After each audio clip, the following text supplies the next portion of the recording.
The following video is not suitable for children 13 or under. So if you are a child 13 or under and you're watching this video and you learn a bad word, then it's your own damn fault. Hey guys, Master Farr here, and I am back with another review. And today we're taking a look at the Studio Series 86 Windcharger, a movie which turns 40 this year, and a movie which Windcharger was less of a character in and more of, well, a corpse. Taking a closer look at the packaging, we can see Windcharger himself inside, as well as some art of him on the left side. On the side of the packaging, we can see a picture of Windcharger in robot mode, as well as his name. On the other side of the packaging, we can see a picture of Autobot City. And on the back of the packaging, we can see a render of Windcharger in robot mode and vehicle mode, as well as a bio that says, Windcharger uses his magnetic powers to fight the Decepticons. But with all that being said, let's get this very prominent character in the movie out of the packaging. Getting Windcharger out of the packaging, I gotta say, he looks really good.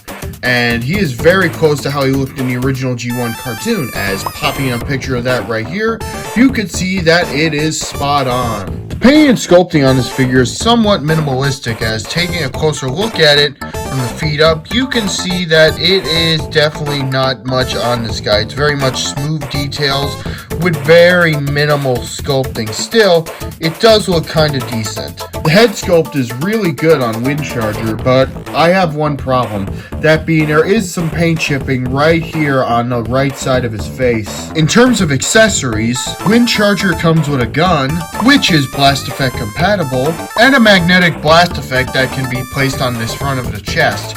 This is actually an ability that Windcharger had in the G1 cartoon. Both the blast effect and the gun can be stored on the back of the figure too for storage. Moving on to Windcharger's articulation, his head can rotate 360 degrees. There is a lever on the back of his head, and by pressing that, his face will move up. His arm can go this far out to the side and rotate 360 degrees. There is a bicep rotation, and his elbow goes 90 degrees, and his wrist can rotate. His waist can rotate 360 degrees, and his legs can go out this far, well above 90 degrees. His leg can go back this far, a little bit over 90 degrees. His leg can go this far out to the side. There is a thigh rotation. He has a knee joint down here due to transformation. And the knee itself can go just about 90 degrees. And there is an ankle tilt that is really good. Windcharger's articulation is really good, and it's possible to get him into some really good poses. Also, the figure is fig stand compatible, which means you can get him in even more poses. For the sake of comparison, here he is next to Age of the Prime's Quintus Prime, Cyberworld Optimus Prime, Age of the Prime's Quick Strike, and my last review, Sonic XDC Batman in Shadow. Overall, in robot mode, I gotta say Windcharger is pretty good, and he's pretty fun to mess with. But all that being said, let's get him into vehicle mode.